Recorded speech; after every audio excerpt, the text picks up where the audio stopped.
Isaac Boone stopped walking the moment he saw her fall.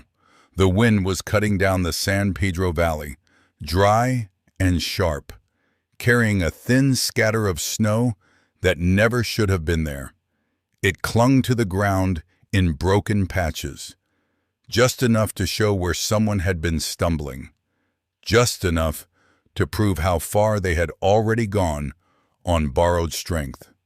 The young Apache woman dropped to her knees beside the riverbank and did not rise again. Isaac stood several paces away, his rifle heavy in his hands, his breath turning white in the cold. He had learned, years ago, that hesitation could kill a man just as surely as violence. He had also learned something worse, that stepping forward could cost more than walking away. The last time he chose to stay. His wife and child died while he guarded land that could not remember their names. This time, the land watched quietly as Isaac Boone made another choice. Before we continue, please take a moment to support the channel. A simple like, a quick comment, or hitting that subscribe button helps these Wild West tales reach more people who love them. Let me know where you're listening from, and thank you for riding along with us. The San Pedro Valley lay open and exposed beneath a pale winter sky, its wide grasses bent flat by the wind. This was not a land that hid its dangers. It showed them plainly dry riverbanks cut sharp by stone, cottonwoods stripped bare, the ground stiff with frost that would vanish by noon and leave mud in its place. Men who lived here learned early that survival had less to do with luck than with restraint. Isaac Boone had chosen this place because it offered no comfort. His rancho sat far from the nearest trading post, a low structure of timber and packed earth built for function, not permanence. The cattle grazed thin pastures. Water came from the river when it could be trusted. Everything in Isaac's life was measured, rationed, and deliberate. He woke before dawn, worked until the light failed, and slept with the same quiet discipline. That routine had carried him through years he did not speak about. There were signs of a life once shared. A second chair pushed against the wall, unused but never moved. A child's wooden cup tucked into a corner shelf, too worn to throw away, too heavy with memory to touch. Isaac did not look at these things often, but he never pretended they were not there. The two women he carried back to the cabin did not fit into that carefully maintained stillness. The younger one, Nita, barely stirred as he laid her near the hearth. Her hair was dark and tangled, her skin drawn tight with cold, but her face held no softness, even half-conscious. She seemed alert, as if some part of her refused to fully let go. When her eyes opened briefly, they did not plead, they searched. The older woman, Dasan, noticed everything. She tracked Isaac's movements with steady focus, placing herself between him and her sister whenever she could manage it. Her clothing was worn thin from travel, her hands cracked and swollen from cold, yet her posture carried control. This was a woman accustomed to danger, to reading intent before words ever formed. Isaac spoke little. He built the fire higher, set water to warm, and moved with practiced efficiency. He did not ask where they had come from. He did not explain himself. In a land like this, explanations were often used as leverage, and he had no intention of giving any. Outside, the wind continued to scrape across the valley, carrying the last of the night's cold away with it. Inside the cabin, heat began to settle into the walls, slow and reluctant. The space felt altered, not invaded, but unsettled, as if the quiet Isaac had cultivated for years had been forced to acknowledge another presence. As the fire crackled, Isaac became aware of a truth he had avoided since lifting Nita from the riverbank. Bringing them here was not an act that could be undone. Whatever followed would not pass with the melting frost. Night settled slowly over the valley, not with darkness alone, but with sound, the steady push of wind against the cabin walls, the quiet shift of timber as heat worked its way into the beams. Isaac Boone remained on his feet long after the fire had taken hold, moving through the space with the same restraint he brought to every decision that mattered.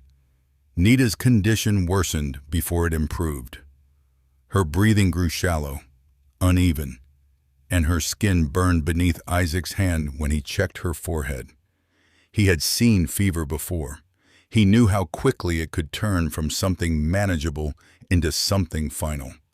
He fed the fire, warmed the water, and waited until the heat returned slowly enough to avoid shock. Every motion was careful, every pause deliberate. Dasan watched him without blinking. She had positioned herself near her sister's head, one hand resting lightly against Nita's shoulder, as if anchoring her to the world. When Isaac stepped closer, Dasan's body shifted not aggressively, but decisively, placing a boundary he did not challenge. He understood it. Out here, trust was never given freely, and it was never offered twice. "You can stop," Dasan said at last, her voice low and steady. Not a command, a warning. Isaac lifted his hands a fraction, showing they were empty. "I'm not done yet," he replied. His tone carried no urgency, no insistence, only fact. Dasan studied his face, weighing the words against the man who spoke them. Whatever she saw there did not alarm her, but it did not soften her either. She stepped back just enough to allow him space, never fully removing herself from between him and her sister. For a long while, nothing else was said. The fire cracked softly. Outside, the wind lost some of its edge, settling into a constant, grinding presence. Isaac took a seat against the far wall, far enough to avoid crowding, close enough to respond if Nita's condition shifted again. He kept his rifle leaned against the door, not as a threat, but as habit. Old habits had a way of resurfacing when the night grew long. Nita stirred some time after midnight. It was not a full waking, just a faint movement. A sound caught in her throat as the fever broke unevenly. Isaac stood at once, careful not to rush. Dasan's grip tightened, her eyes sharp with readiness. Nita's gaze found Isaac through the haze, unfocused but searching. Her lips parted, and for a moment it seemed she might speak. Instead, she swallowed and whispered a single word in her own language, the sound thin but deliberate. Dasan answered her softly, brushing hair back from her face. Isaac waited. When Nita's eyes returned to him, clearer now, she did not look afraid. There was exhaustion there, and pain, but also something else, a quiet insistence, as if she were taking measure of him in return. Why, she asked at last. The word was rough with effort, but unmistakable. Isaac did not answer immediately. He had learned that explanations offered too quickly were rarely honest. He watched the fire, considered the truth as it existed without justification. "Because you were still breathing," he said finally.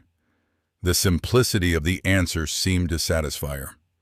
Nita's eyelids fluttered, and she slipped back into a deeper rest, her breathing steadier now. Dasan did not look away from Isaac, but something in her posture eased, just enough to be noticed. Isaac returned to his seat, the weight of the moment settling in his chest. The question lingered longer than the answer had. Why? He knew the land would have accepted his silence just as easily as it had accepted his help. it would not have judged him either way. But as the fire burned low and the night stretched on, Isaac understood that this was not a question the land would answer for him. It was one he would have to live with. Morning came without ceremony. The cold had pulled back from the valley during the night, leaving the ground damp and dark where the thin snow had melted away. A pale light settled over the riverbank, revealing the marks of passage, footprints softened by mud, broken grass bent flat by exhaustion. Signs that 2 lives had nearly slipped past the point of recovery. Isaac Boone stepped outside before the sun cleared the low ridge. He moved quietly, as if the land itself might still be listening. Habit drew him first to the cattle, then to the river, then back to the cabin. Routine had always been his anchor. This morning, it felt altered, stretched around the presence waiting inside. When he returned, the fire had been tended. Dasan knelt near the hearth, adding a piece of wood with careful economy. She glanced up as Isaac entered, acknowledging him with a brief nod before turning back to her work. It was not gratitude. It was recognition of shared vigilance, of a night survived. Nita lay propped on folded blankets, her eyes open now, tracking movement in the room with quiet focus. The fever had receded, leaving her drained but alert. When Isaac set a bowl of warm broth on the table and stepped back, she followed the motion with her gaze, then looked to her sister. Dasan hesitated only a moment before carrying the bowl to her. "You'll drink," she said, not unkindly. Nita managed a faint curve of her mouth and obeyed. Each swallow came slow and deliberate, as if she were teaching her body how to accept help again. Isaac watched from a distance, careful not to intrude. He had learned, through hard experience, that recovery demanded patience more than force. The day passed without conversation. Isaac repaired a loose hinge on the door, sharpened a blade near the window, and split wood until his arms burned. The sounds of work filled the cabin, steady and predictable.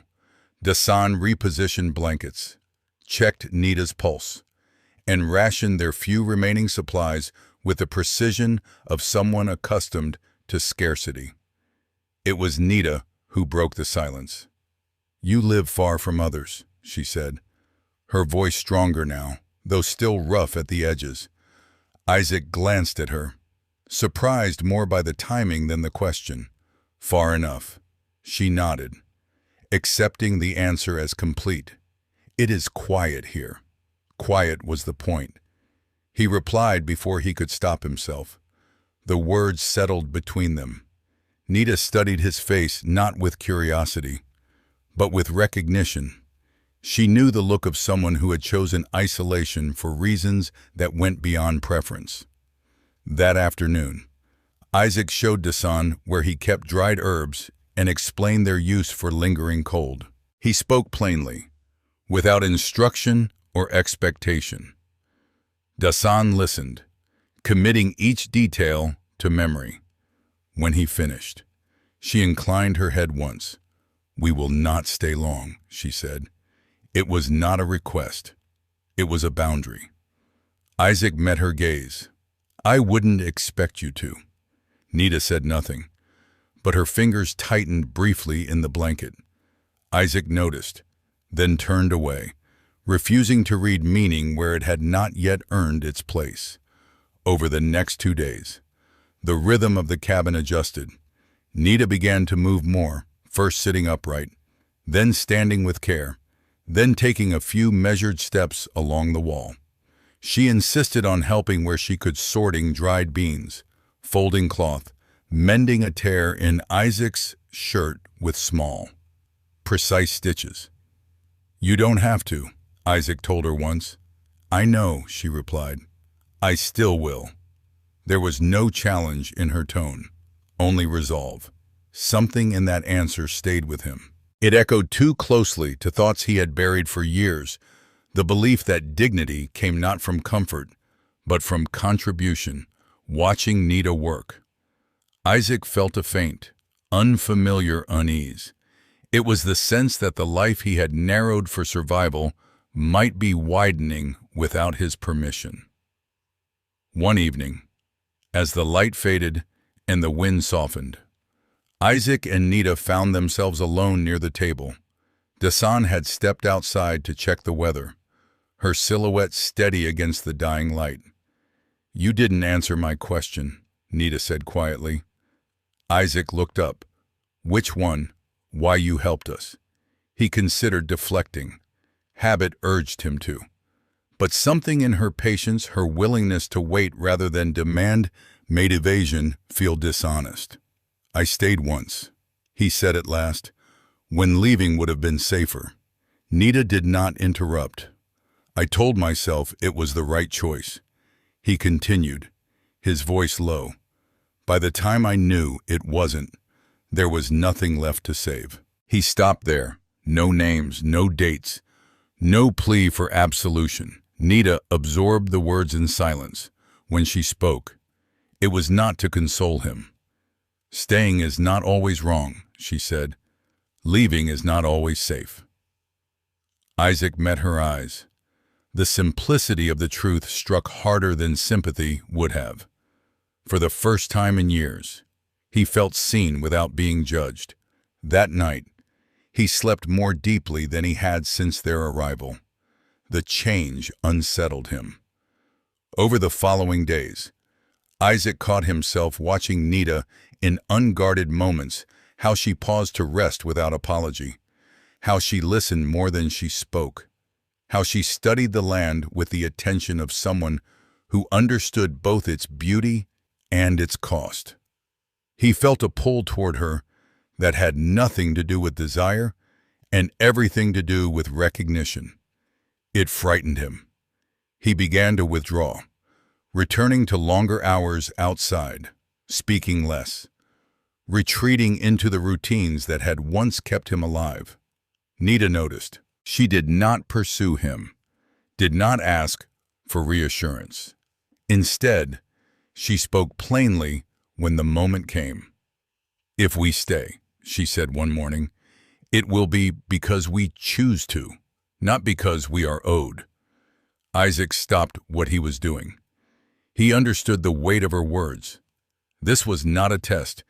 It was a line drawn with care. That evening, as the wind shifted and the first stars appeared, Isaac stood alone near the riverbank. The land stretched out before him, wide and indifferent. He had built his life on the belief that distance could protect him from loss. Now, faced with the quiet presence of a woman who asked for nothing but honesty, he began to understand the cost of that belief. Trust, he realized, was not something that arrived fully formed. It turned slowly, like the season itself, demanding that those who chose it accept the risk of what might follow.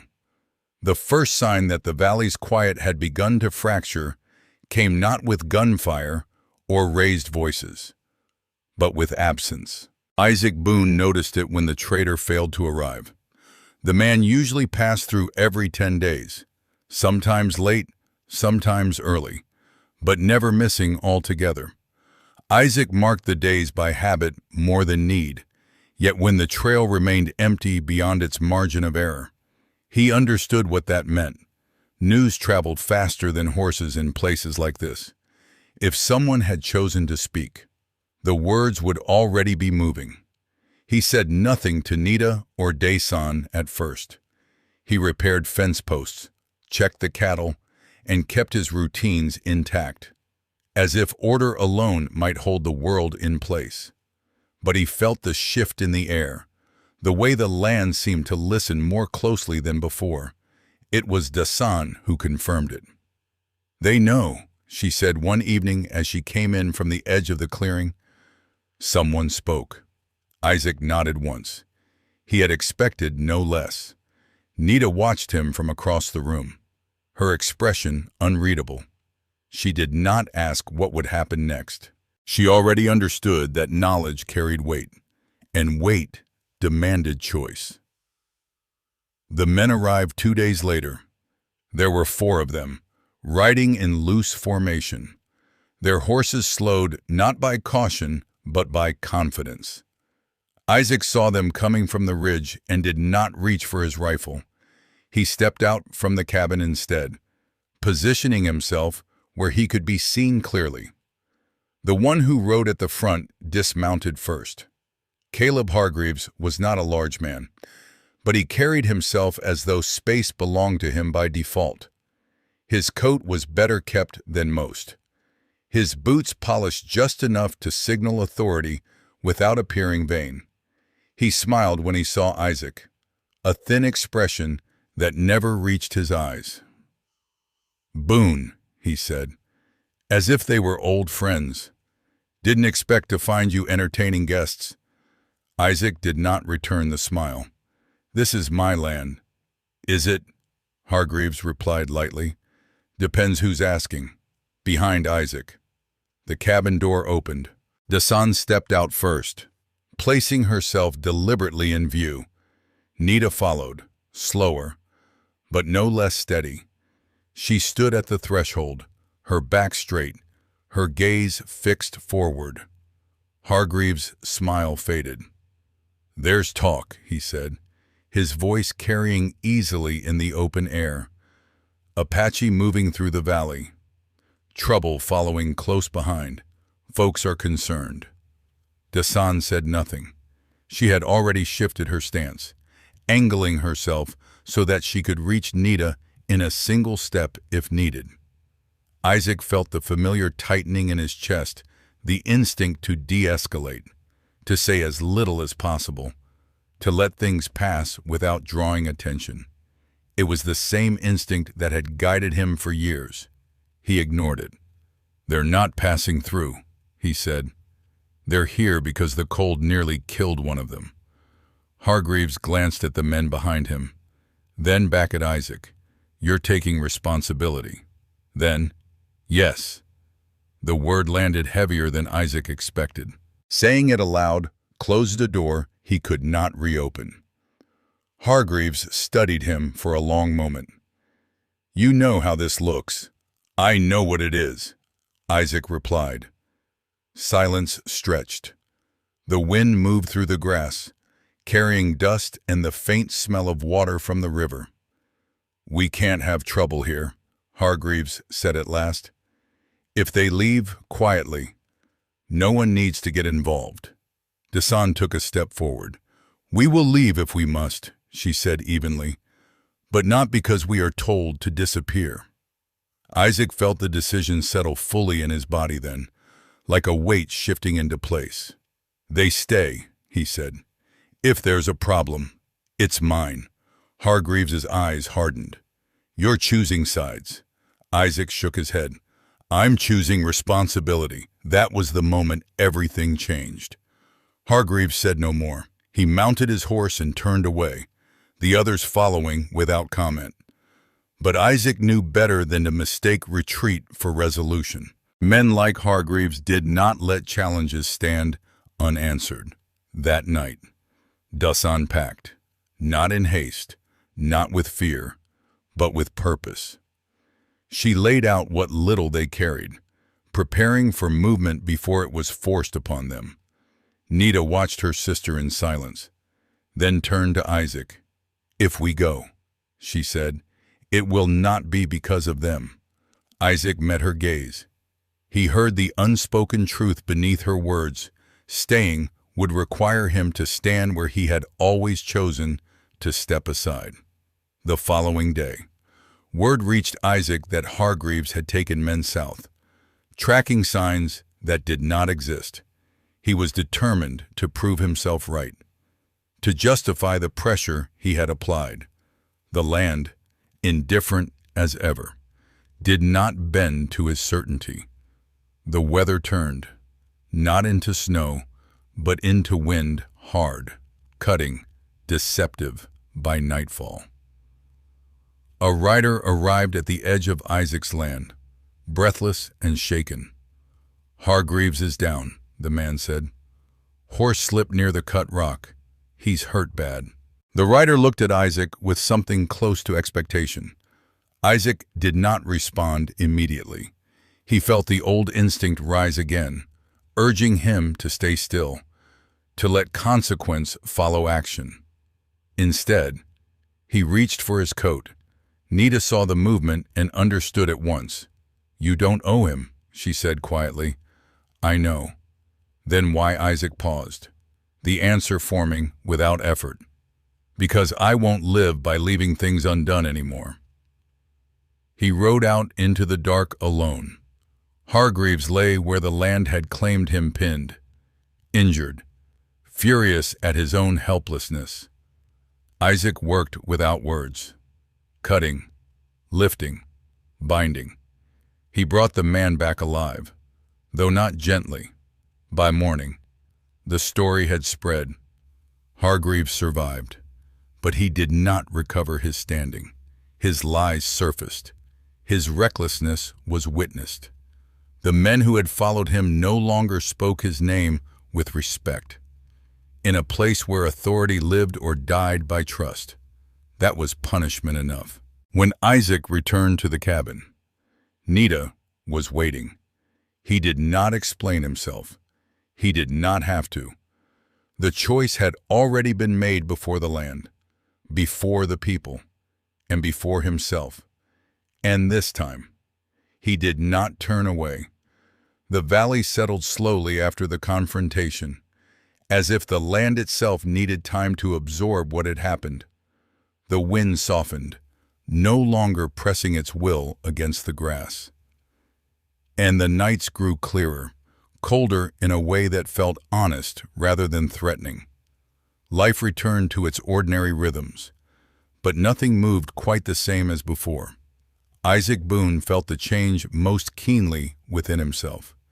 He rose before dawn as he always had, tended the fire, checked the cattle, and walked the edge of the river where frost still clung to the shaded banks.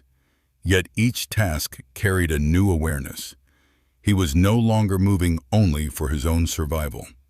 Every decision now reached beyond the narrow circle he had drawn around himself for years. Inside the cabin, Nita was awake when he returned.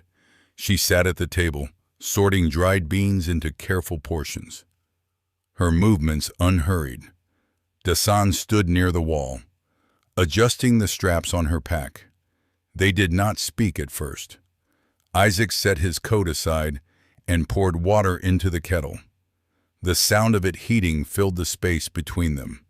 He understood, without being told, that this moment could not be postponed. Silence had served them well until now. It would not carry them further. "I won't ask you to stay," Isaac said at last. Nita looked up, her expression steady. She did not seem surprised. "I wouldn't stay if you did." The honesty of the exchange eased something tight in his chest. He nodded once. "If you remain here, it will be because you choose it, not because you need shelter, not because I feel responsible." Dasan's eyes flicked toward him, measuring the words with the same precision she had applied to every action since their arrival. Whatever she saw satisfied her enough to keep listening. "This land isn't easy," Isaac continued. "It doesn't forgive mistakes. And it doesn't promise safety, no matter how careful a man is." Nita folded her hands together. "Nothing worth choosing does." The answer carried no bravado. It was a statement of fact, born of experience rather than optimism. Dasan stepped forward then, her pack settled firmly on her shoulder. "I will not stay," she said, "not because this place is unsafe, because my work here is finished." Nita turned to her sister, concern flickering across her face before settling into understanding. "You don't have to go yet." "I do," Dasan replied gently. "You no longer need me to stand between you and the world." Isaac felt the weight of those words more than he expected. He had seen Dasan as a shield, a necessary presence that defined the balance within the cabin.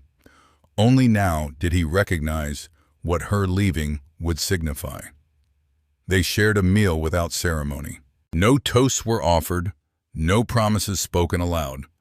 Dasan finished first, set her bowl aside, and checked her gear one last time. When she reached the door, she paused. "You chose correctly," she said to Isaac, not as praise, but as acknowledgement. Then she turned and stepped out into the morning light. Nita watched from the doorway until her sister's figure disappeared into the low hills beyond the river. She did not cry. She stood quietly, breathing in the cold air, letting the separation settle into its proper shape. When she returned inside, Isaac was waiting. "I will stay," she said simply, but not as someone being kept. Isaac met her gaze. "I wouldn't have it any other way." They spent the rest of the day in deliberate work. Isaac showed Nita where he planned to expand the grazing area come spring. She asked questions, practical and precise, considering the long view rather than the immediate comfort. He found himself answering without reservation, explaining choices he had once made for no one but himself. That evening, as the light faded and the fire burned low, Isaac spoke again. "I don't know what this becomes," he said, "only that I won't walk away from it." Nita considered him carefully. "That's enough." The words carried weight not because they promised happiness, but because they accepted uncertainty without fear. Outside, the valley lay open and indifferent, unchanged by human decisions. Inside the cabin, something had shifted quietly, deliberately, and beyond reversal. For the first time since coming north, Isaac Boone did not feel as though he were standing alone against the land. He had not erased his past. He had not been forgiven for it. But he had chosen, at last, to move forward without leaving pieces of himself behind. The days that followed unfolded without urgency, yet nothing about them felt accidental. Dasan did not return. Word came weeks later through a passing hunter that she had joined a small Apache group moving east toward the higher ground, where water lingered longer and the land offered better cover. The news carried no alarm, no sorrow. Isaac noted the information and let it settle. It felt right that she had gone where her strength and vigilance still served a purpose beyond guarding a single doorway. Nita adapted to the rhythm of the rancho with steady resolve. She learned the land as Isaac had learned it years ago, not as something to conquer, but as something to read. She marked where frost lingered longest, where spring runoff would cut shallow channels through the grass, where cattle favored shade when the sun climbed too high. She did not ask permission to take part in these considerations. She offered them, and Isaac listened. The cabin changed in small, practical ways. Tools were moved to places where both could reach them easily. Food stores were reorganized to reflect planning rather than scarcity.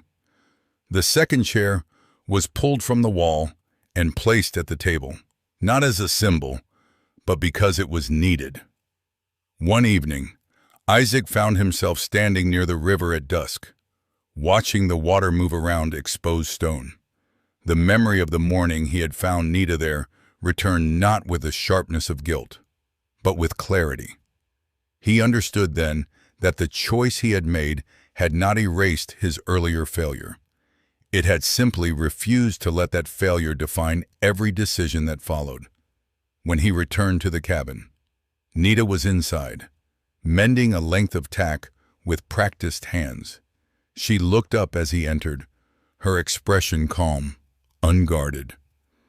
"This place feels different," she said. Isaac considered the statement. "It is."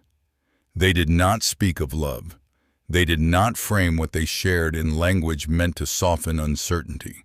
What bound them was not rescue or obligation, but the mutual understanding that neither would retreat when the work grew heavy or the land demanded more than comfort.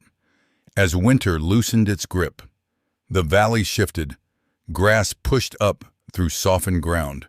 The river ran clearer, faster. The cold that had once threatened life became a memory, replaced by the steady labor of preparing for what came next. Isaac Boone rose each morning with purpose that extended beyond habit. He worked not to keep the past at bay, but to build continuity to ensure that what had begun here could endure. Nita worked beside him, her presence neither tentative nor claimed, but chosen. The rancho no longer stood as a marker of isolation. It had become a place of alignment, shaped by responsibility, restraint, and shared resolve. The land did not bless their decision. It did not promise ease. It remained what it had always been: wide, indifferent, demanding. But within that vastness, a life had taken form, not through grand declarations, but through daily choices made without retreat. And that, Isaac knew, was the only kind of ending the frontier ever truly allowed.